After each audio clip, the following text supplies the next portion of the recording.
ನೋಡಿ, phone pay, Google pay ಬಹಳಷ್ಟು ಜನ ಬಳಸ್ತಾ ಇರ್ತೀರಿ, ಎಲ್ಲರೂ ಕೂಡ ಬಳಸ್ತಾ ಇದೀವಿ. ಆದರೆ ಬಹಳ ಎಚ್ಚರಿಕೆಯಿಂದ ಇರಿ.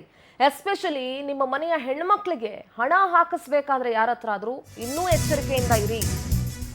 ಫೋನ್ ಪೇ, ಗೂಗಲ್ ಪೇ ಬಳಸೋರು ಎಚ್ಚರ ಎಚ್ಚರ. ಅದರಲ್ಲೂ ನಿಮ್ಮ ಹೆಣ್ಮಕ್ಳಿಗೆ ಹಣ ಹಾಕಿಸೋ ಮುನ್ನ ಹುಷಾರ್. ಮಗಳ ಫೋನ್ ನಂಬರ್ ಕೊಟ್ಟು ಹಾಕಿಸಿದ್ದೇ ತಪ್ಪಾಗೋಗಿದೆ. ಮಗಳು ಫೋನ್ ನಂಬರ್ ಕೊಟ್ಬಿಟ್ಟು ದುಡ್ಡು ಹಾಕಿಸಿದ್ದೇ ತಪ್ಪಾಗೋಗಿದೆ. ಮಗಳನ್ನೇ ಕಳ್ಕೊಂಡು ಇವತ್ತು ತಂದೆ ಒಬ್ರು ಗೋಳಾಡ್ತಾ ಇದ್ದಾರೆ. ಆಶ್ಚರ್ಯ ಆಗ್ಬೋದು ನಿಮ್ಗೆಲ್ಲ, ಏನಪ್ಪ ಯಾರ ಕೈಲಾದ್ರೂ ಫೋನ್ ಪೇನಲ್ಲಿ ದುಡ್ಡು ಹಾಕ್ಸ್ಬಿಟ್ರೆ ಹಿಂಗೆಲ್ಲ ಆಗತ್ತಾ ಅಂತ. ಗುಬ್ಬಿ ತಾಲೂಕಿನ ಗ್ಯಾರಹಳ್ಳಿಯಲ್ಲಿ ಮನ ಕಲಕುವಂತ ಘಟನೆ ನಡೆದಿದೆ. ತುಮಕೂರು ಜಿಲ್ಲೆ ಗುಬ್ಬಿ ತಾಲೂಕಿನ ಗ್ಯಾರಹಳ್ಳಿ ಗ್ರಾಮ ಇದು. ನೋಡಿ, ಮಗಳನ್ನ ಕಳ್ಕೊಂಡು ಯಾವ ರೀತಿ ಅವ್ರ ಪೋಷಕರು ನರಳಾಡ್ತಾ ಇದ್ದಾರೆ ಅಂತ ಹೇಳಿ, ಗೋಳಾಡ್ತಾ ಇದ್ದಾರೆ. ದುಡ್ಡು ಹಾಕ್ಸಿದ್ರೆ ಹಿಂಗೆಲ್ಲ ಆಗತ್ತಾ ಅಂತ ಅಂದ್ಕೊಂಡ್ಬಿಡ್ಬೇಡಿ.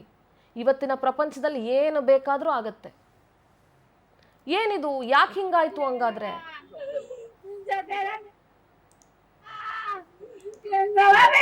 ಯಾರ ಹತ್ರ ದುಡ್ಡು ಹಾಕ್ಸಿದ್ರು? ಏನಕ್ಕೆ ಹಿಂಗಾಯ್ತು?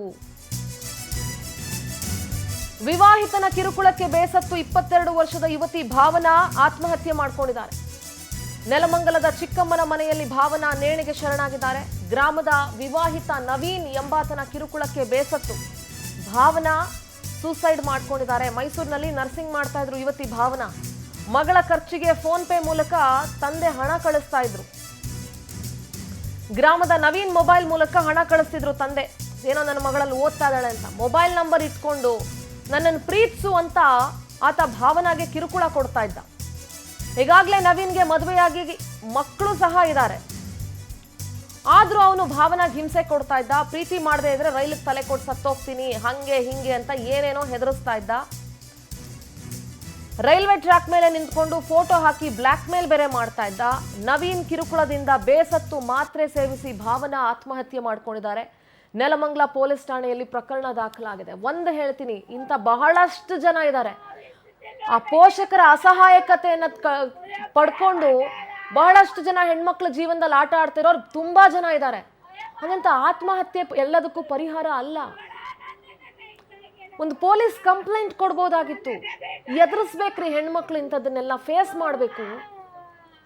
ಅವನು ಅವನಿಗೇನು ಇವತ್ತು ಅವನು ಆರಾಮಾಗಿದ್ದಾನೆ, ಅವ್ನು ಇರೋದು ನೋಡಿ, ಅವನು ಫೋಟೋ ಪೋಸ್ಟ್ ಕೊಟ್ಟಿರೋದು ನೋಡಿ. ಇವತ್ತು ತಂದೆ ತಾಯಿ ಗೋಳ್ ನೋಡ್ರಿ, ಮಗಳು ನರ್ಸಿಂಗ್ ಓದಿ ಏನೋ ಮುಂದಕ್ಕೆ ಒಂದು ಒಳ್ಳೇದಾಗುತ್ತೆ ಅಂತ ಅಂದ್ಕೊಂಡಿದ್ರು.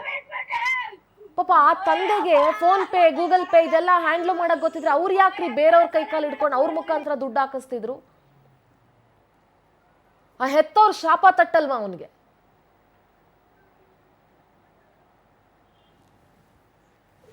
ಇಂಥ ಪೋಷಕರ ಅಸಹಾಯಕತೆಯನ್ನ ಎಷ್ಟು ಜನ ಬಳಸ್ಕೋತಾರ ನೋಡಿ.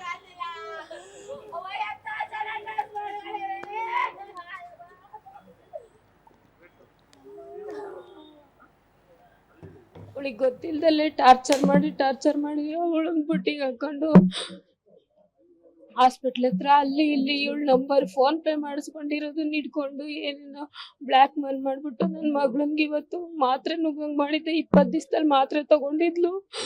ಅದೇ ಇದ್ರಲ್ಲಿ ಇವಾಗ ನಿನ್ನೆ ನೇಣಾಕೊಂಡ್ಬಿಟ್ಟಿದ್ದಾಳೆ ಸರ್. ಇದು ಧರ್ಮಸ್ಥಳಕ್ಕೆ ಹೋಗ್ಬೇಕು, ನನ್ ಕರ್ದಿರ್ತಕ್ ಬರ್ಬೇಕು. ಬಂದಿಲ್ಲ ಅಂದ್ರೆ ನಾನು ಫೋಟೋ ತೋರಿಸ್ತೀನಿ, ನಿಮ್ಮ ಅಪ್ಪಂಗೆ ಹೇಳ್ತೀನಿ, ನಿಮ್ಮ ಅಮ್ಮಂಗೆ ಹೇಳ್ತೀನಿ, ಊರಲ್ಲಿ ಎಲ್ಲಾರ್ಗು ಹೇಳ್ತೀನಿ. ಊರವ್ರಿಗೆಲ್ಲ ಹೇಳ್ಕೊಂಡಿದ್ದಾನಂತೆ ಸರ್ ಅವನು. ಇವ್ರು ಒಂದ್ಸರ್ ಮಗಳಿನ ಮೈಸೂರಿಗೆ ಓದಕ್ ಕಳ್ಸಿರ ನಾವು ಗಂಡ ಕೂಲಿ ಹೋಗಿ ಅವ್ರ ಮನೆಗೂ ಕೂಲಿ ಮಾಡಿದ್ದೀವಿ.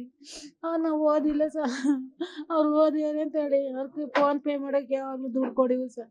ಆ ನಂಬರ್ ಇಕ್ಕೊಂಡು ನಮ್ಮ ಹುಡುಗಿ ಹಾಳು ಮಾಡಿದಾನೆ ಸರ್.